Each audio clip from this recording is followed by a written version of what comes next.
Which hand is on the top of a broom when you sweep? Most people watch.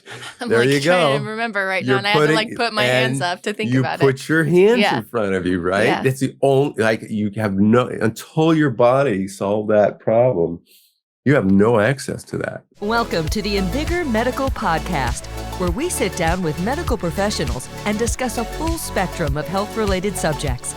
It all starts in 3, 2, 1.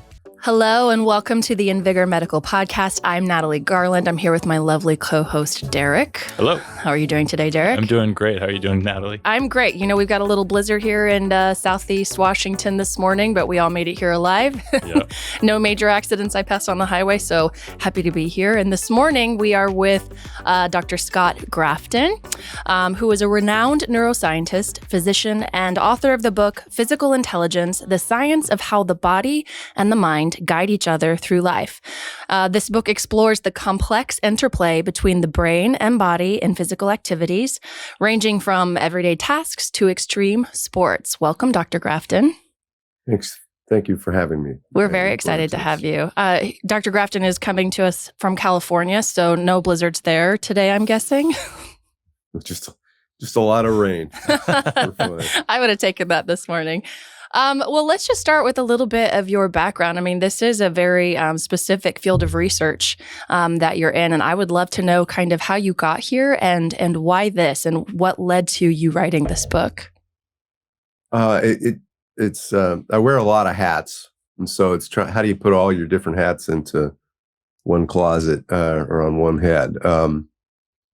So I'm a neurologist. And so as a neurologist, I spend a lot of time with people who have physical challenges. You know, when people think of neurology now, oftentimes they think of Alzheimer's disease and memory disorders in the elderly. But if you actually look, a vast quantity of the patients we see have movement problems. They can have Parkinson's disease, stroke, muscle disorders, so neuropathies, all kinds of things. And so, and there's been a real need to try to understand how do you make people recover if they've lost a bit of their brain or their body to regain function, and can we use science to sort of figure out how to accelerate recovery, and so that led down a rabbit hole of, well, what is learning in the first place? What is skill learning? What changes in your brain when you learn new physical skills? And early on, I was sort of a pioneer in doing brain imaging studies of changes in the brain as people learn physical skills. Healthy people just learn how to type, learn how to just do any kind of coordinated activity that you can do inside of a scanner. And so how do you put those things together? And then the other piece that comes up a lot in patients, and I think it also comes up in healthy people, is just how do you motivate people to really push themselves towards physical recovery, right? Or physical excellence of any kind. And it's hard work. The problem with physical learning is it just takes a lot of reps. Right. I mean, there's some tricks you can sort of accelerate things early on, but then you plateau, and then how do you keep getting better at something? It just takes a ton of work. And oftentimes patients will have motivation challenges. And I know any athlete or anybody learning a musical instrument or what have you will have motivation challenges as well. So that's kind of where, to me, the mind comes in the most, is sort of your mindset as you're trying to do all this. So those are kind of the pieces that all kind of fall into one bucket. Yeah, that makes sense. There's an author and podcaster I listen to a fair bit, and I remember once she said, motivation is garbage. And that just really made me think, because I'm like, I think we've all experienced times in our lives where we feel incredibly motivated to do something. And because that feels so good, we're so often waiting for that feeling to actually get started and become really stuck and unable to actually ever get started because we're waiting on that feeling. So what do you think about that and the sense of motivation and the role that it plays in our ability to perform? Yeah, it's certainly not garbage, especially if you're trying to do anything that takes effort and work. I mean, you got to have you have to have an inner fire to keep yourself moving forward and making Sure. progress. Now, how you cook that up, how you get someone into that state, I think we don't know. We know that mindset really matters in a big way. Your attitude towards something really affects both your mind and your body. You can perceive something as a challenge, or you can perceive something as a threat. And if you're in a challenge state, mental state, you're almost inevitably going to do better in terms of performance, less stress, so forth. And that's one piece. Mindset also changes almost everything in your body, your sympathetic nervous system and how reactive you are, and what your heart's doing. It changes your immune system and how inflammatory it is. So mindset and motivation can getting people into the right state is important. A good example is Alice Crum. She's at Stanford. She did a study very famous studies with women housekeepers at a hotel. I've heard about that one. That's a really good study. Yeah, she randomizes them to, you should just live a healthy life. You should watch your diet and get exercise and, kind of medical advice. And the other group, she says, what you're doing in there, changing all those sheets, all those beds, moving those carts, doing all the stuff you're doing in your job. That's really physical. It's a really powerful physical action. That's really healthy. That's going to make you healthier. So they're doing the same work. Right. The mindset of the one group's different than the other. And if you think this is healthy activity, they actually are healthier. Whatever measure you want to use, weight, glucose, blood pressure, mood, all those kinds of things. So you can trick the mind into good motivation and mindsets. Good therapists can do that. I don't know if I can do it. Yeah. Now, she certainly can do it. Dr. Grafton, I had a quick question for you. And so, briefly before you mentioned how motivation can be driven somewhat by the sympathetic nervous system. Just to clarify for our viewers, the sympathetic nervous system isn't necessarily something that gears you more to go buy a card and balloons and flowers for someone going through something hard. It's actually something that gets us more primed into like a fight or flight state, right? If that's correct. Can you kind of delve into a little bit the difference between the sympathetic and the parasympathetic systems? Yeah. So I'll start with the classic, what you read in the textbook, and then where we're going with it now, because it's really evolved conceptually, and I think most people don't realize it. So the classic thing you'll read in your textbook is parasympathetics are for resting and digesting, right? So at night, it's helping you. It's driving all your guts to digest your food. It's helping you relax. It's slowing your heart rate down, and it's helping you rest. That's fine. The parasympathetics are classically fight or flight, right? You see danger and it revs you up to deal with that challenge. And these are often seen as sort of a seesaw process. One's up and the other's down, right? But in fact, they're both always on, and they're both always tinkering with all your organs in your body.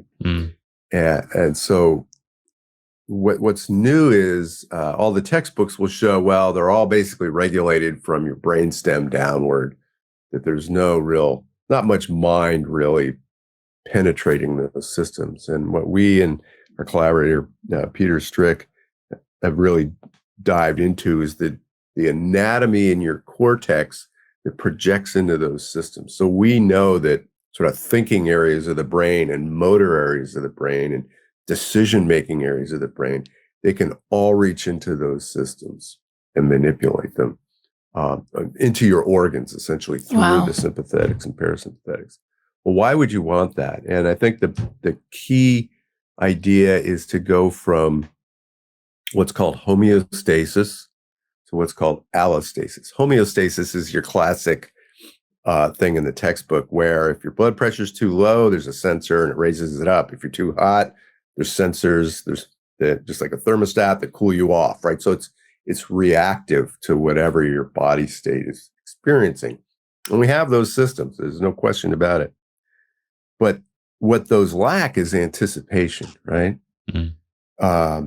And that's what allostasis is. It means adjust your organs just enough, just in time. So if you're going to stand up, you don't want to stand up, then have your blood pressure drop, and then react to that. You want to already have your sympathetics adjusting the tone in your muscles as you're standing up, anticipating what your body's going to need because of that postural change. And that requires a brain. That requires much more than a brainstem, because you have to understand what do I want to do? What are my goals? What are the actions I'm going to do? What's the environment I'm in? And so you see the sympathetics is much more than just fight and flight. We can show, for example, in one of our studies, if you're doing a task, let's say you're like foraging, okay?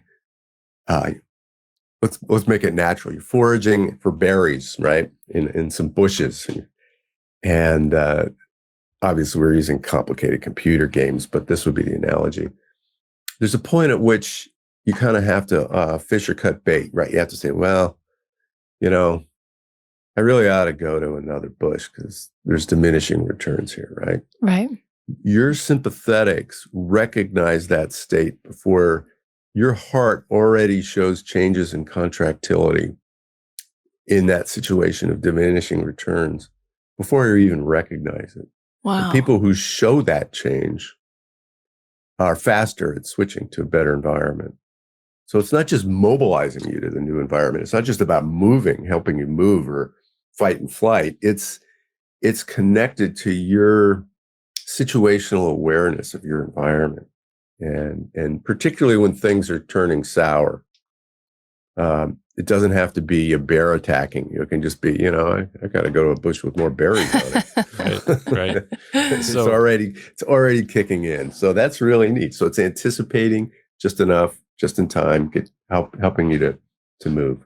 So this state of how do you say that again? It's allostasis. Allostasis. Is this something that our body naturally does without necessarily any forethought from us, or is this something that has to be intentionally done? Oh, it's all done under the hood. Yeah, Gotcha. it's rolling all the time. Gotcha. Yeah. Very cool. So I think everything that you've touched on right now really ties into this idea of physical intelligence, right? Whether it's pertaining to the terrain that you're going over, or if it has to do with a bush full of berries. Can you talk a little bit more? Because obviously you've written a whole book about this. Can you tell us a little bit more about physical intelligence and what that means and how it relates to overall health and wellness? Sure. So when I started this, it was sort of done in the context of being in psychological and brain science department with a lot of experts in cognitive neuroscience.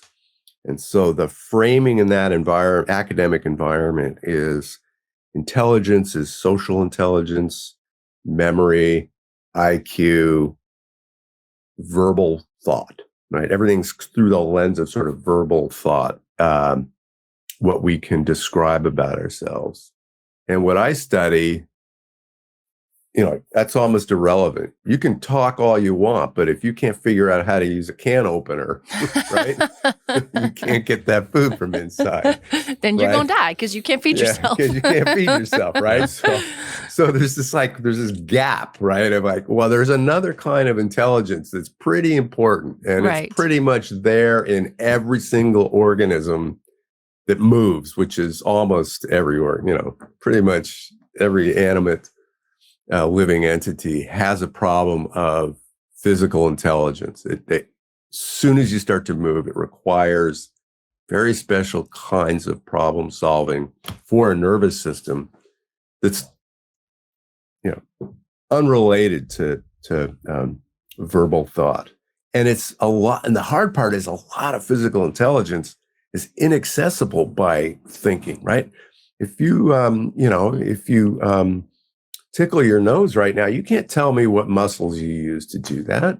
Right. You don't know, right? You have no idea. Or if you want to get better at doing that, you can't sort of draw a diagram of what you need to do or tell someone what to do. You just actually have to do it. One of my favorite things is a really great example is if I say, okay, which hand is on the top of a broom when you sweep? Most people watch.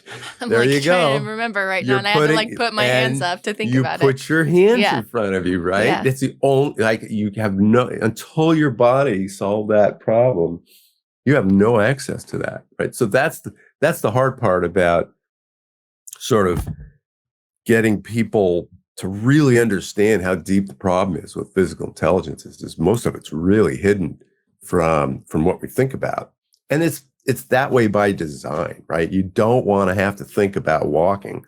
Right. You don't. That's a lot. I got a lot of things to think about in a day. I don't want to have to think about how to put one foot in front of the other. Yeah, it's a beautiful evolutionary step we took, and the idea is layering. Your brain is designed with all kinds of layers in it, so that sort of these deeper layers that control allostasis and that give us skills like walking or reaching and picking up a spoon or a pencil. We can do all those things, without having to really think about them. Now, push the system hard enough, and you will, put your whole mind on a problem, like driving in the snow in a horrible snowstorm. Right. You cannot do anything else. You can't talk to anybody. You can't listen to anything else. You've got to be completely in the moment when the stakes get really, really high, or really, really fast, like in sports. Or maybe even the first time that you're doing something. I mean, when you're talking about like the broom thing, it made me think when I'm trying to teach one of my kids something new that requires like physical movement, maybe it's with the broom or watching them try to maneuver a vacuum sometimes. And I'm just like, wow, you are really not good at this, because they've never done it before. And it's so awkward. It's like watching a baby giraffe try to walk for the first time, just fumbling all over the place. And that's what I was thinking of as you're saying this, because these are skills that they've never even actually had to walk through. So they're figuring it out in real time. Yeah. And this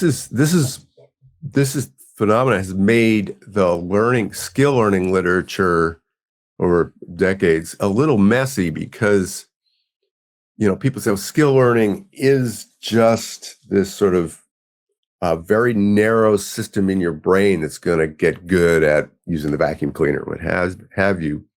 But what brains are much smarter than that. They have a lot of resources at play. And so you basically throw the kitchen sink at a new problem. Like just think of learning to play your first guitar chord, right? Mm-hmm. You put this finger here, this finger here, this finger here. You can use all kinds of verbal strategies to help you figure out those patterns, or typing something out for the first time. And you're using resources, cognitive resources to sort of bootstrap your performance so you can get something out of it, right? Sure. But then 10 years later, your hands are just going on the fretboard where they need to go. Right. A completely different system, which acquires knowledge more slowly, is finally built up enough substrate that it can do that without you thinking about it. And so these different systems are working on different time scales, all of which are just trying to get you to perform better than. So if you're learning a new physical activity, because, I'm thinking about sports, or I'm thinking about, you said the guitar, I play piano, and even still to this day, the songs that I've played for years and years, I sit down and I feel them. I'm not thinking about what the note looks like on the page because I haven't read that page of music in 15 years, but I can still sit down and play the middle part of Claire de Lune perfectly because it was my favorite piece and I played it over and over again.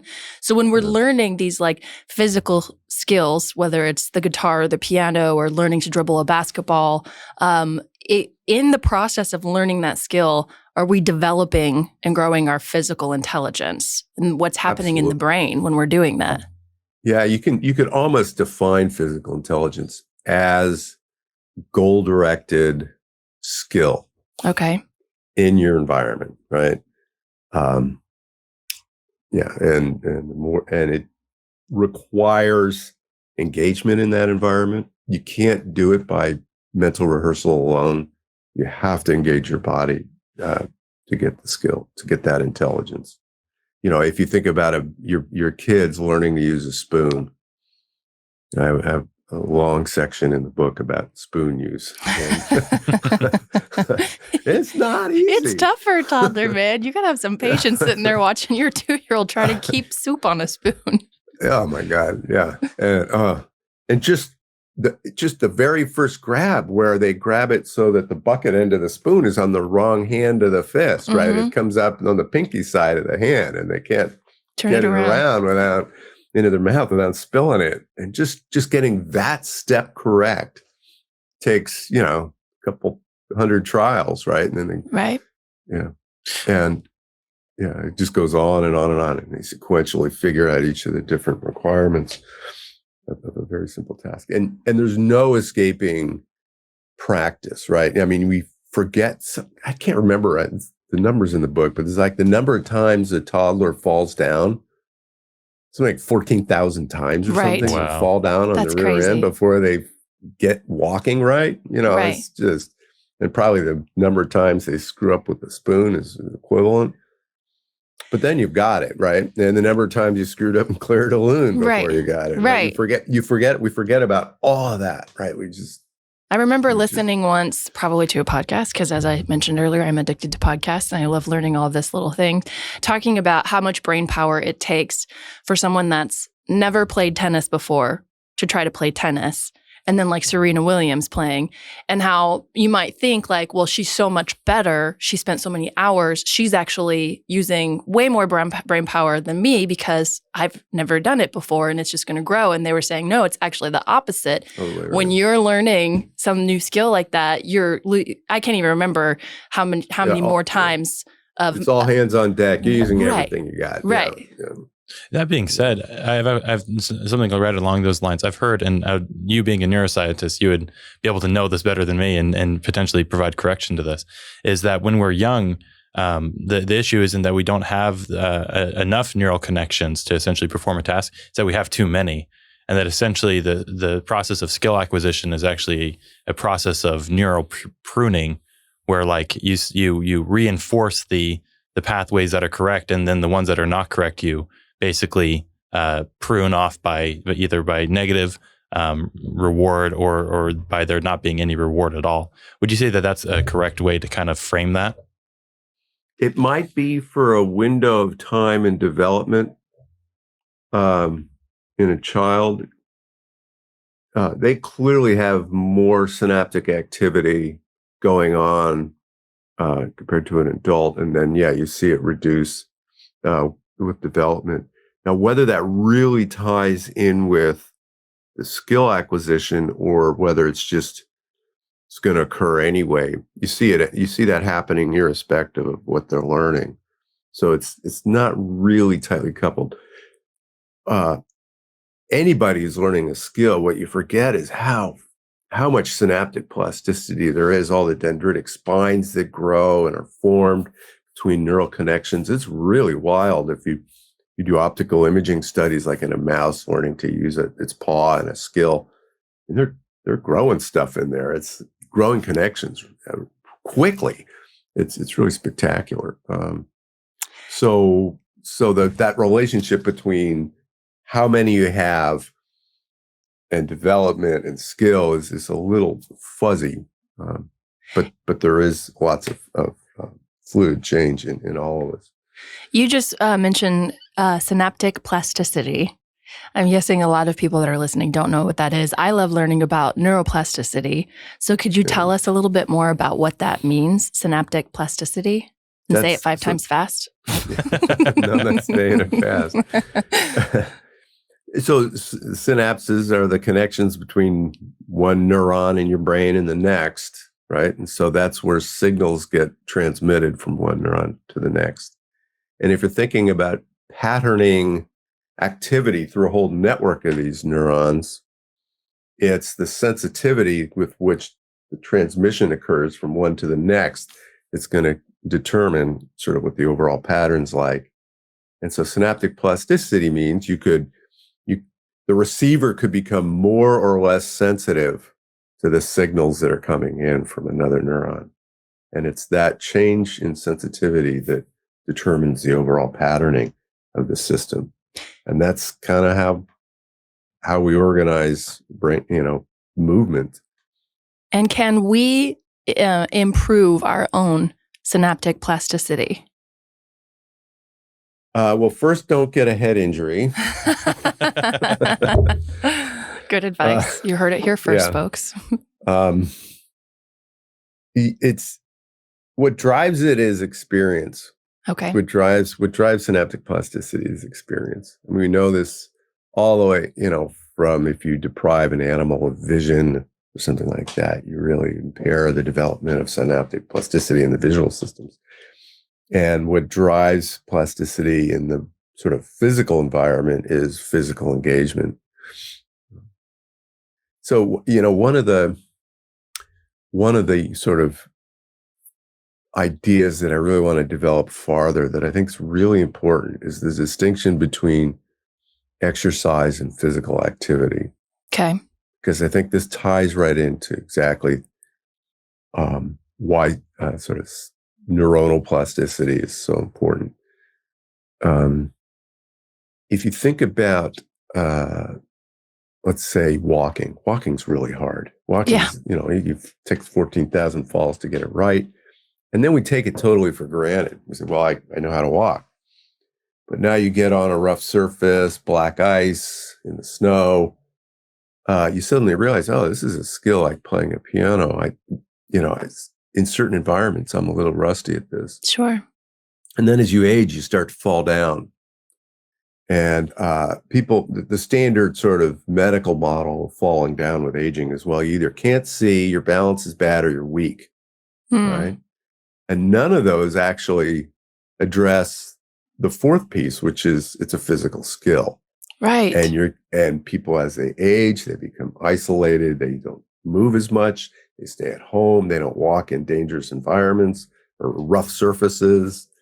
So they actually stop practicing, right? It's like, why can't I play guitar anymore? I used to be great at this 20 years ago.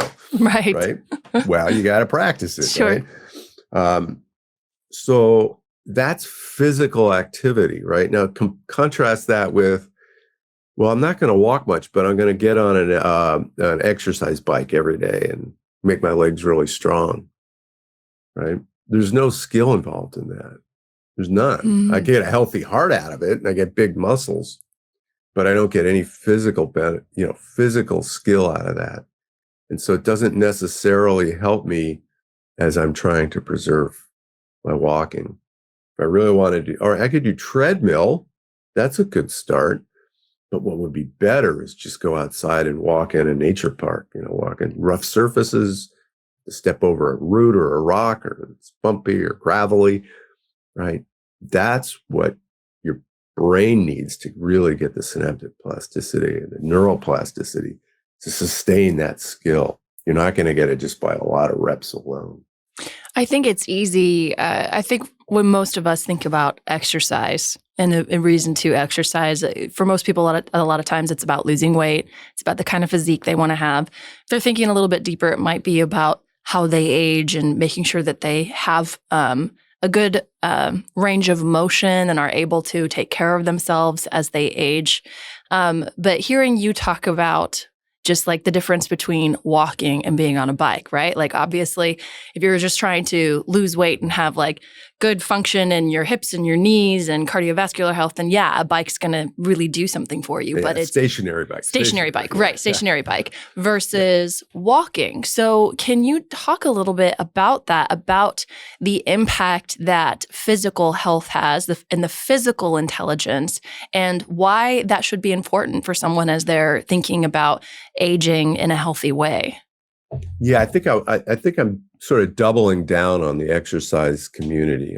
I'm not saying don't do it. I mean, it's fabulous to get out, to keep your weight down, to keep your strength up. You get exhilaration from a good exercise bout. But I think there's more people can do. I think it's really physical engagement in the real world. And that requires additional skills that aren't necessarily there by exercise alone. Depends how you exercise. But if it's just, doing reps on a machine, that's not quite enough. Sort of in its purest form, the difference would be between like using in the gym, lifting weights on a machine that's restricted, right? Just lift bar versus free weights. To actually use free weights, you have to time, like a clean and jerk or something like that. There's a lot of skill to that. There's a ton of skill to that, right? Right. As opposed to just shoving a bar up that's got weight on it, that's hooked to a hinge or a pivot. So it's across the board. Just find ways for it to require some additional skills. And I just find that if you're in a natural environment, in nature, you have the added advantage where there's surprise. Like you're walking down a trail and there's a log in your way. Tree's down and you got to get around that tree. Yeah. That's a great problem, right? You got to climb over it, crawl under it. The problem with walking is in terms of combining that with exercise is walking is so darn efficient, right? It takes to walk a mile, it's 50 calories. It's like one bite of a Snickers bar to walk a mile. That's like so nothing, right? That's like nothing. So if you want to burn calories walking, you got to do a lot of walking, right? Right. It's an awful lot of walking. And so that by itself doesn't get you there. So you have to be clever about how you're going to solve this. How do you do physical activities, ideally in natural environments, where you can burn a lot of calories? Now, you put a pack on, that's good. If it's hilly, that's good. If you run, that's good. What do they call that now? Rucking, right? Where I love put rucking. You put that weighted vest on yourself when you go walking. And, as you're talking, it's making me think about, I love to go hiking, especially living in the Pacific Northwest. There's just so many varieties for types of hikes out here. But my favorite are when we go by a river, because inevitably there's all these huge rocks that are all around the edge of the river. And it's my favorite thing to kind of hop from one to the other. And as you're talking, I'm realizing I feel so mentally stimulated when I'm doing that. I'm not just physically active, but I'm loving the challenge of where to go and how do I place my foot, and do I need to test the stability of this rock before I shift all of my weight to it? And is this one wet? Is it slippery? Is that moss dry? Or you know what I mean? There's just all of these things that are firing in my brain. And I think that's why I love it so much more than just, hiking up a carved path, because it's challenging to me in every way. Yeah.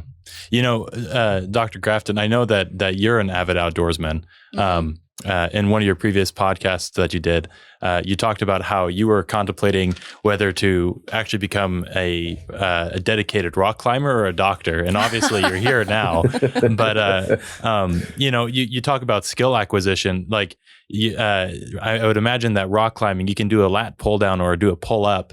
And that's going to be very different than when you're climbing up a rock face and you're having to pull yourself up and find the next handhold. Like those are going to be two very, very different skill sets.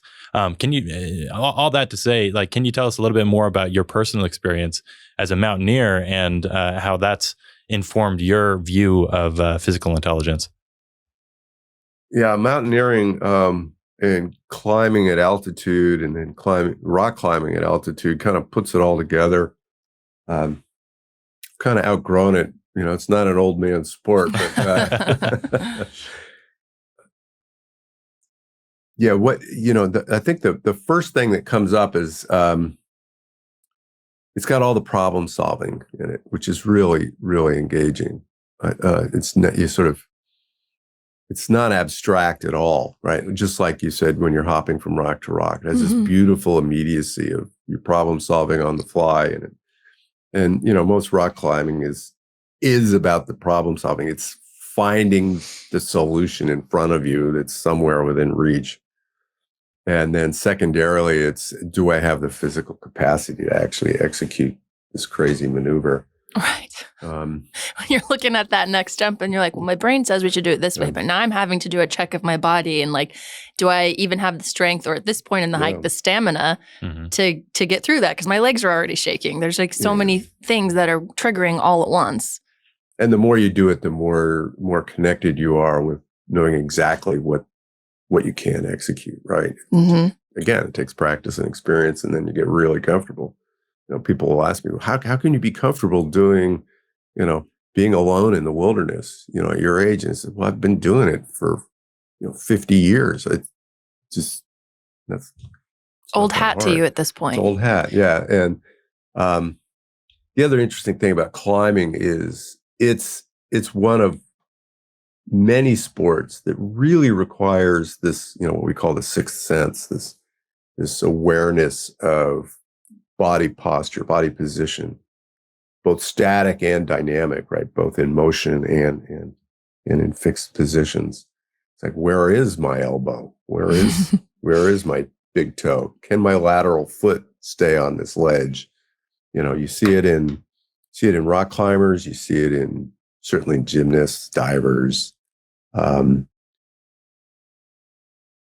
sports, soccer players to a certain degree. Really knowing how you can shape your body to kick a ball if it's up high in the air. Bronc riders, bull riders, they really have to understand body center of mass and motion on the fly. So sixth senses comes up all the time in sports. Would you say that that's synonymous with like proprioception? Yeah, it's a little bit. Yeah, so it depends how you define proprioception. So, in some spaces, proprioception is only defined by what the sensors in your joints are telling you. Okay, like, is my wrist cocked or flexed or extended, right, or my elbow extended or flexed, so forth. And can I replicate a certain joint posture with my eyes shut? But Bell in the 1830s, I think, or 1820s, made the point, well, you also use your muscles to really track your body posture. That both the sensation of the muscles moving themselves, as well as the signals you're putting into the muscles to drive them to contract, give you additional clues about where you think your body ought to be. So the sixth sense really encompasses all of that, both the muscles and the joints. Gotcha. Yeah, and so it's a hard problem. Where am I? Where's this three-dimensional mushy object with these limbs hanging out of it? Where is it in space? And it's moving all the time, right? That's not an easy thing to keep track of. No It definitely kidding. is not. I know growing up, I'm 6'2", and I went through a growth spurt very, very quickly, and I found myself always bumping into stuff. Like, just because, one day I'd be one height, and the next day I'd be, an inch taller, and my limbs would be a little bit longer, and I was just very, very clumsy. And so I relate to this mass of mushy flesh just like bumping into all these kind of things, That being said, if somebody really wanted to hone in on really making this better, what are some techniques of what they could do to increase their proprioception? What could they do to increase their physical intelligence? And are there certain states that can really help with that? Is it better to be in a calm, mindful state, or is it better to be really engaged and have high adrenaline and really be going at it in that way? And then also, is there like a good ratio of success to failure of like, hey, you need to be failing about 80% of the time and succeeding 20% of the time, or does that need to be skewed one way or the other? Yeah, there's no exact science here, but if we're talking about skills that require better body awareness, so that could be riding bulls or which is very obviously a very high adrenaline activity. or gymnastics or diving or climbing, all kinds of activities. Certainly yoga is great, right? There's no question. Above and beyond doing the thing you do, as your activity, yoga is a really powerful body awareness technique. There's no question. that people benefit in their awareness of their physical state from doing yoga. Now, whether you need to be mindful in that state in some sense or not, I don't think it matters. You just need to be doing that additional activity.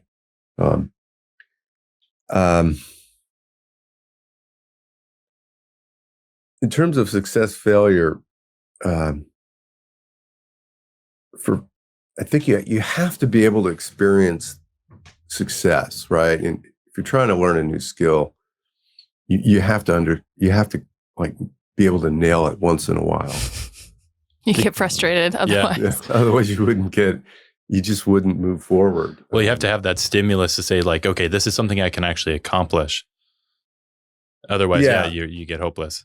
Yeah, I tried. I had a great experiment with this. I was given a nice clarinet, and I don't play clarinet. I play other instruments. So I basically know how to read music and so forth. But all I wanted to learn to play was Brahms' clarinet quintet, which is like the most ridiculously hard. You're like, all I wanted to learn was the most difficult song. That's all I want. So I just started with that, right? I started. Instant regret. Instant regret, right? It was like way. When it's like a climber saying, I want to be like Alex Honnold and just go walk up, El Capitan. Like, hold on. Or we just get into the gym because we want to look like the fitness influencer on Instagram. So we're like, well, I'll just go in and do. Yeah. How come I'm not massive overnight? Right. Yeah. And if I don't see changes in a week, then I'm done. Yeah. I quit. Yeah, I quit. It's no fair. So you gotta pick your goals. I mean, again, physical intelligence is all about, seeking out goals in the environment that you can accomplish with your body. And if you pick a goal that's unaccomplishable, you're not going to make any progress. Sure. But 20-80 rules, things like that. I don't know if there's any real science behind that. Yeah. Mm-hmm. That makes sense. Well, how can we use physical intelligence to overcome physical limitations or disabilities? Yeah. So in the motor control sort of academic research environment, this has been a hot issue. Like, for example, let's say you've had a stroke and you've got some hand weakness and your hand recovers. Function. Are you regrowing circuits, or are you just taking what's left and learning to sort of reroute? And can you actually regain those original natural movements, or are you accommodating, right? You're learning alternative motions that functionally solve the same problem. A good example would be, I can open a peanut butter jar with my two hands, or if I have a stroke and my one hand's weak, I can hold the jar under my armpit as my proximal, my armpit, and then take the top off with the preserved hand. So that would be, accommodation to the problem. And so we're always in the research field, always making arguments about like which of these are really taking place in patients. And I would say most of the time you're not regrowing connections. It's very hard for an injured brain to regrow actual nerves that are lost. Now, and so what you're left now, peripheral nerves can regrow, but the spine on up through the brain, it's very, very rare to see true growth of brain cells. Can you clarify on peripheral nerves what that specifically means? So that would be the nerves going from your spine out to your body, and it could be sensory nerves to your skin, or motor nerves to your muscles. So if you've ever had a pinched nerve, or you cross your legs and your foot falls asleep, right? And then as it reawakens because blood circulation comes back and you feel those pins and needles, that's that nerve coming back online. And if those get pinched hard enough, they can actually, as long as they're not too injured, can regrow themselves. But in the brain, you don't see that kind of regrowth. And so what you're left with is rerouting. So Okay. your brain has to figure out how to all right, I'm missing. It's like, I like to think of it in terms of traffic problems. If you're in a big metro area and there's a giant car crash in one part of the city, everybody reroutes. Sure.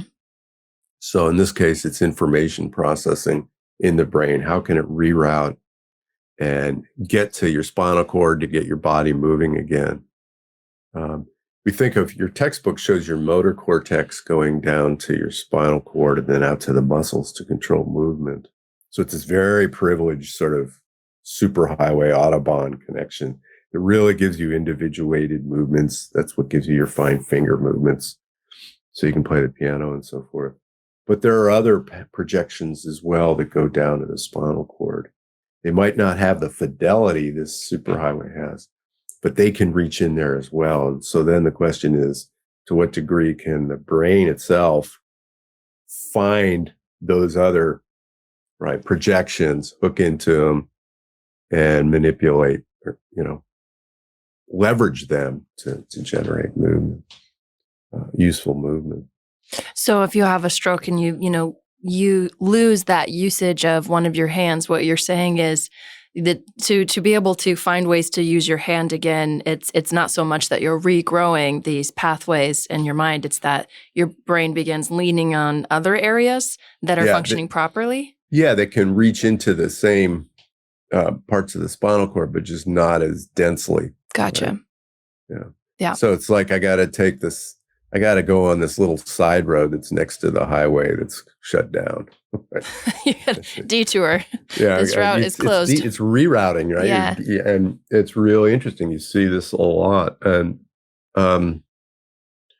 if you take a Parkinson's patient who's off their medication, who's trying to move, they will recruit all kinds of premotor and parietal brain areas that have these weak projections onto the spinal cord. So it's like you're trying to just get all these systems to influence movement, and you put them on their medication, or they have a deep brain stimulator, you turn that on, all these auxiliary systems shut off, and they're just back down to using their regular motor output, because you've sort of taken the noise out of the system that hasn't allowed that to be working.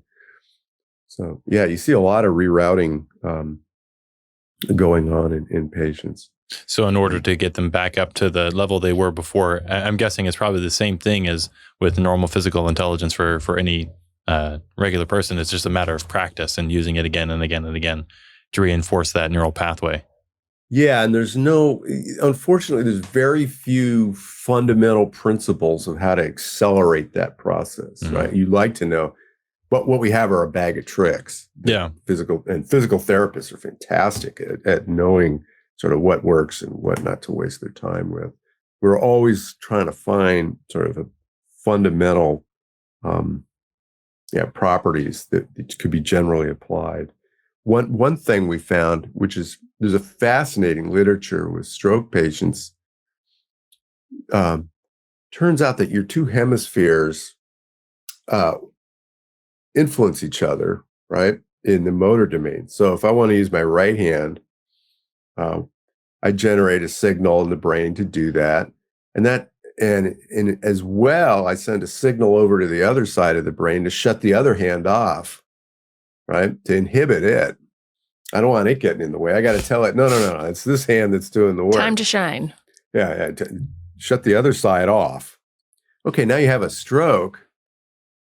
The preserved side is always trying to shut off the other side, which has a stroke in it.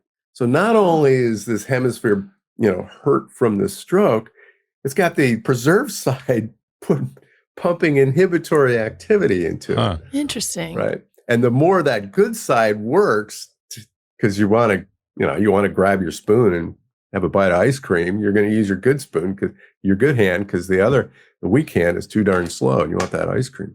So that's driving more and more inhibition.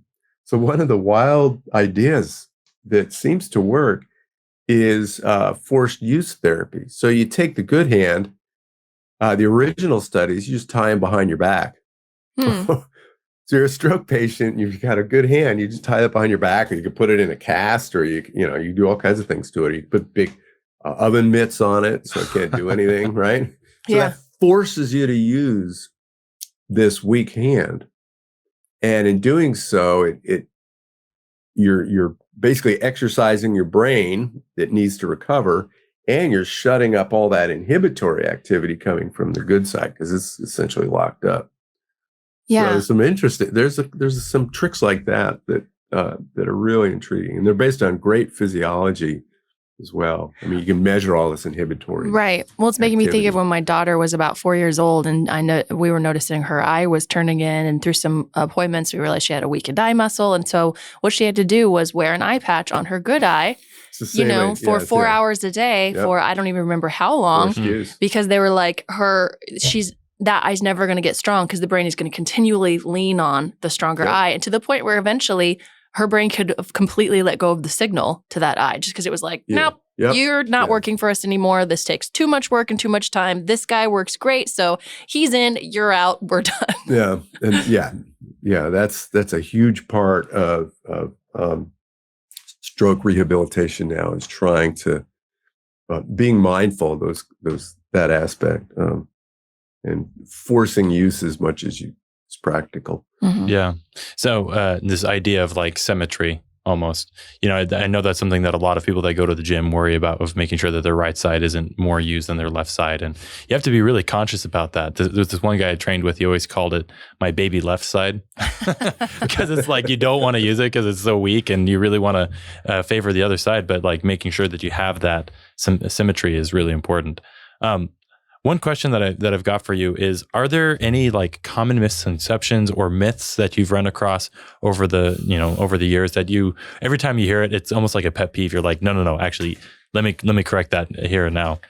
Yeah, I think you know which one I'm gonna. You started giggling right away. I'm like, he knows. He has an answer ready. I have a quote in my book. Muscles are pieces of rubber. Minds are everything. Interesting. And it's from a very famous Norwegian marathoner. And I use that in the chapter to make a strong case, in part, that there is no such thing as muscle memory. Mm. That drives me nuts, right? When people say, it's my muscle memory. Muscles are dumb. They don't remember anything. They remember being powerful. Okay. Yeah. They generate force, but they don't generate skill. Okay. Skill is from your brain. All your skills are coming out of your brain. So muscle memory has become a shorthand for a skill I have that I don't have to think about. I know it so well. For you, it's clear to loon, right? It's right. Any physical skill where you don't have to really put much mind to it. You could, people say, well, it's my muscle memory. And what they're trying to say is, I'm going to do something with enough reps until it is, it's executed without mind. But what that confuses is the fact that the muscles they're just actuators. That there's a huge amount of processing and learning and plasticity in the brain to make that memory and to store it and to hold it in time. One of the big things we sorted out in the 80s with imaging, work that I did and others, was we used to have sort of this weird model of how these overlearned, very automatic skills were stored in the brain. We thought, well, like your cortex, your thinking brain sort of helped you figure out what you needed to learn. And then you stored that skill in the basal ganglia, these deep nuclei of the brain. So it's sort of like you've got a processor and then a hard disk down deep in the brain. It's sort of an analogy to the early computers. That's totally wrong. It's not like you figure it out in one place and store it in another place. The motor areas themselves that project into the spinal cord, that's where you're holding those skills. It's so complex. It kind of blows my mind a little to think about it. As you're talking, I'm thinking about like how do we, if you're like in athletics or you're just trying to improve your life and you want to take physical intelligence and like use that as a part of your overall growth and performance and health. But as you're talking, I'm kind of like, well, which comes first, the chicken or the egg? Like, is it the body move and then the physical intelligence or the physical intelligence to the body movement? Like, where do people get started if they're wanting to have a focus on their physical intelligence and improve it? I say just get out in a natural environment and move. Okay. Go outside, kids.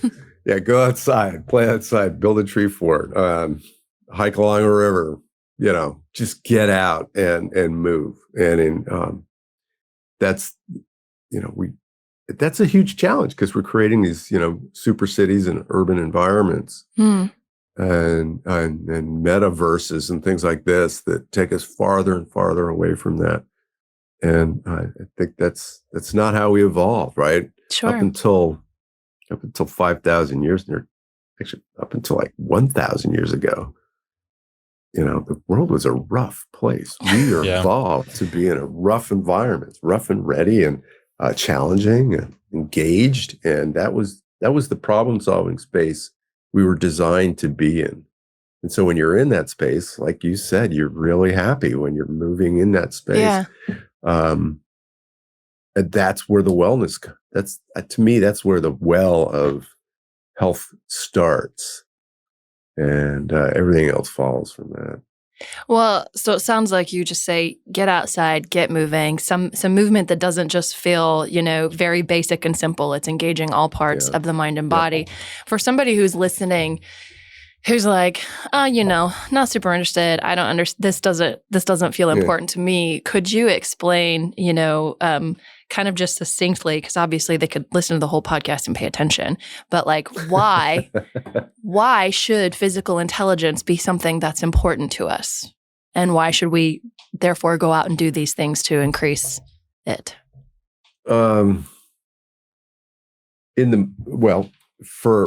you're young, and you can define that any way you want, it absolutely changes your mood and your view of life. And if you're worried about aging, it allows for graceful aging. I think rather than living longer, I want to live better. Yeah. And that's what physical activity, physical intelligence gives you. We focus a large part on the fear of dementia with aging and sort of mental loss. I think that's where most people, the news and everything, it tends to. But most people, as you start to get really old, it's all physical. I'm sorry, but it's all physical complaints. Yeah, for sure. All of it, aches and pains and this and that. And let me tell you, if you live a physically engaged life, you age much more gracefully. Definitely. Dr. Grafton, we talked about this a little bit previously, but like the idea that your mind and your body, the mind-body connection, that those are two separate things. Like, what is controlling your body if it's not your mind, right? And so I've heard in a lot of different places that essentially that if you don't use your body, that the amount of brain activity that you actually have actually tends to decrease. And so, by intentionally focusing on developing this physical intelligence, going out and putting yourself in new situations where you have to adapt, you may inadvertently actually boost your cognitive ability as well and do things to actually put off dementia and those types of things. Can you speak to that? Yeah, I mean the classic, Einstein said it. It was the bath, the bed, or the train, right? So he got all his ideas in the bath, in bed, or riding on the train. And mathematicians to this day will tell you they get a lot of their creative ideas on walks, long walks in the woods. The idea being that there's something about getting out and moving in natural environments that opens up your mind and allows creativity to kind of come to new places that it otherwise wouldn't have. And I think that speaks to what you're saying, is like the sort of physical engagement does sort of get everything going. all aspects of thought become realized. Well, another philosopher once said, I can't say who it was, but something along the lines of use it or lose it. Would you say that that's true with physical intelligence? Yeah. I mean, that's a really good way to say it. And, that goes back to the walking idea, Sure. Why? Walking is not a given. Sad. Well, and I think it's something that we so easily take for granted, right? And again, when our mindset is so often like, we want to get fit, we want to lose weight, we want to get buff. And it's so easy to kind of dismiss the simplicity of something like walking. And this is something that we've talked about on multiple episodes on this podcast, because it's all about trying to give people better ideas and ways to live fuller, healthier, longer lives.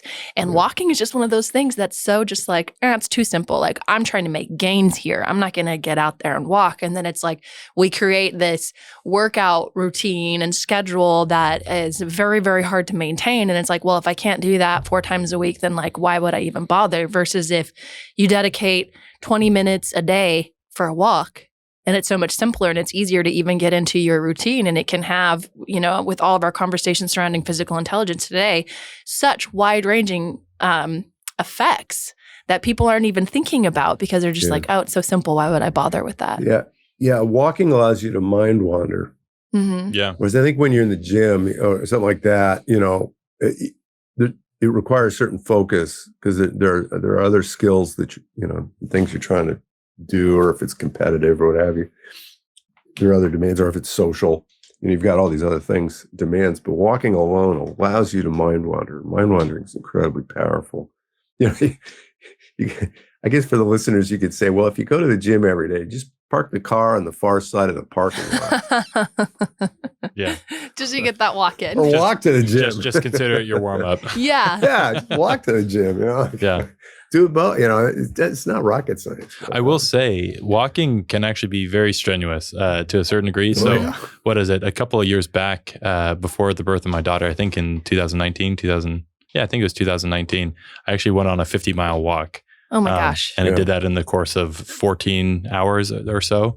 And it was extremely difficult, but it's one of those things when you walk. Actually, this is something that is very interesting. Is it almost creates a bit of this time distortion of like you notice things that you wouldn't notice if you were driving in the car, right? And so now I'm driving in my car and I'm driving by these areas that I've walked by, and I remember very specific things about these different paths that I've been on because. It's like, oh, I walked past there and that took me 20 minutes to walk this section and I'm driving by it in 2 minutes, And it is very interesting to like go through that and like perceive the world in such a different way. It's a great thing to do. When I was 14, I walked out the door and walked to the beach, which was 28 miles away. Wow. Oh my gosh. And then hitchhiked home. It was a different time. Yeah, and it just makes you realize that's something we're designed for. I mean, even though it is a skill and requires practice, are we optimized to do it? And unless you have joint problems or significant weight issues, anybody can just get out and do an amazing trek, right? And should at some point really experience what a long walk's like. You kind of hit on this a little bit earlier, but I just kind of wanted to bring it back around when you talked about mental health as it pertains to our physical intelligence. And, because I'm trying to think of ways that we can encourage people to pay attention to this topic and why it matters to them. And it's not just about, getting fit and being buff or losing weight. We're talking about longevity of health. We're talking about the quality of life you have right now, but also, mental health is something that we're having so many more conversations around. And I know for myself, with as busy as my life is, and I struggle to like find the time to get in the gym. And so I realized that for me, if I kind of put a focus on this is for my mental health, it almost made it easier to go because then it wasn't about the long-term results of going every single day. It was the benefit that I got from that activity that I just put in that was immediate.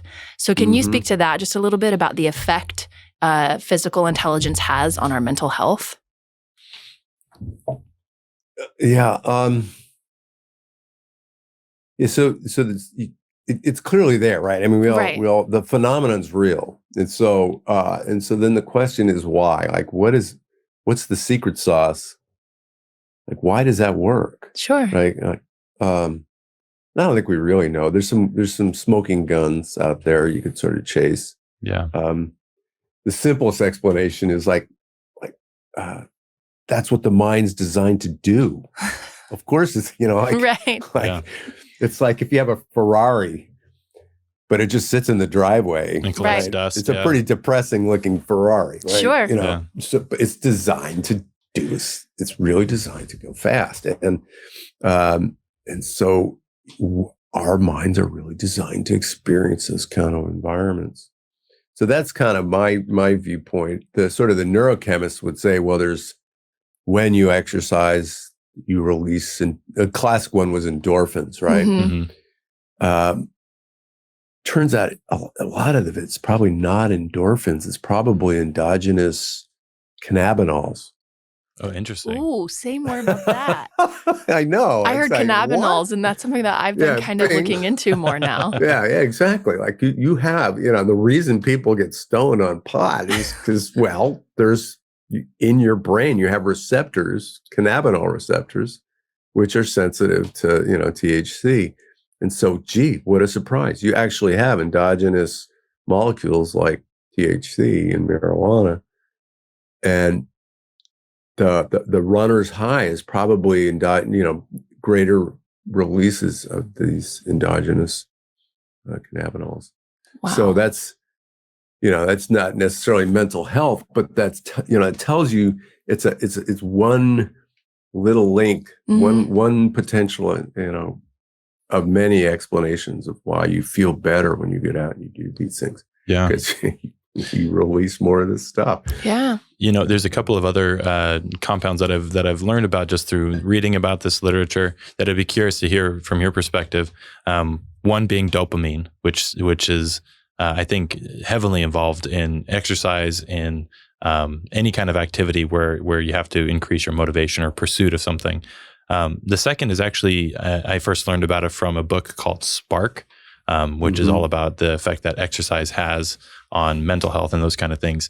And in that, he talks a lot about brain neurotrophic factor 1. I believe I said that correctly. And that both of those can kind of have this effect of not only increasing mood, but also increasing the brain's ability to learn and increasing neuroplasticity. Yeah. So I struggle. So that's all true. And dopamine does a lot of things. And so it's clearly going to be involved. And brain neurotrophic factor 1 is a little more specific in what it does. To me, there's sort of a philosophical debate here. I call it the jungle juice argument. Like there are people who what they're chasing is, when I exercise, my muscles release some secret sauce, some jungle juice. It goes to my brain, and that makes my brain better, right? Mm-hmm. And so it's a neurochemist's view of what health is, right? And they want to find that because they want to make the pill. Right. That can replace the exercise. We could just not do the work, because why do the work? And then I'm a design guy. I'm like, I'm the Ferrari guy. I'm like, no, this is a brain that's designed to work in a certain way. It evolved to be engaged and to be active.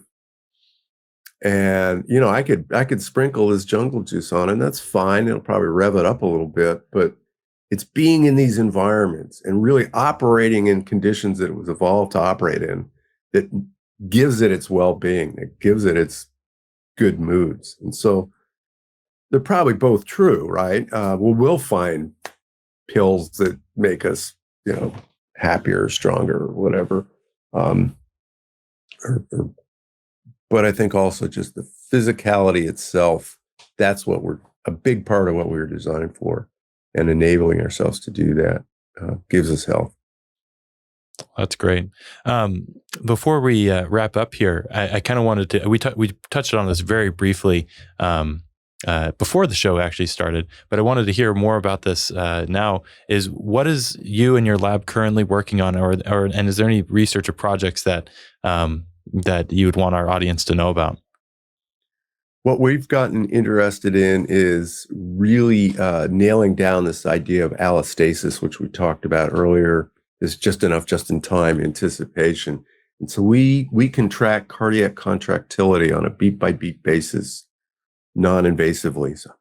So this is your sympathetics projecting onto your heart. Each heartbeat, you're going to contract with a certain amount of vigor. And we can see I can give you math problems that you don't like. That's probably going to spike mine way up. before I even give you probably happening right now. Yeah. Exactly. Just enough, just in time. It's contracting harder in anticipation. Or I can say, you're going to have to give a public lecture.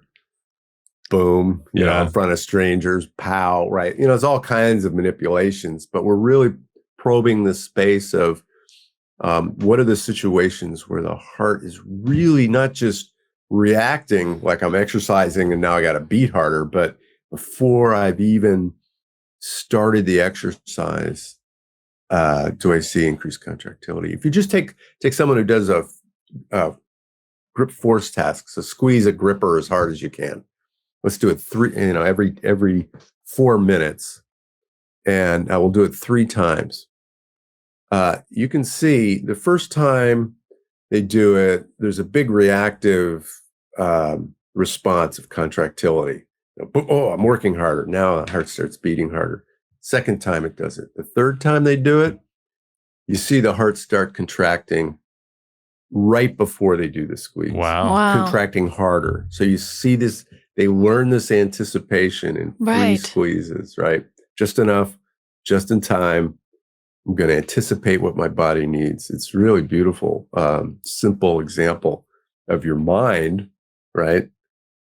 Projecting in your body and shaping the organs to anticipate the immediate future and what's required. Yeah, that was such a beautiful analogy right there at the end to kind of give a visualization of what physical intelligence is. Yeah, that's it. Well, that's fantastic. Well, Dr. Grafton, is there any one last piece of advice that you'd like to give anyone listening to the show currently? Get out. Get outside. I don't care if it's snowing. Get outside. Move. That's brutal. Well, where can we find you? You have the book, and where else can we find you?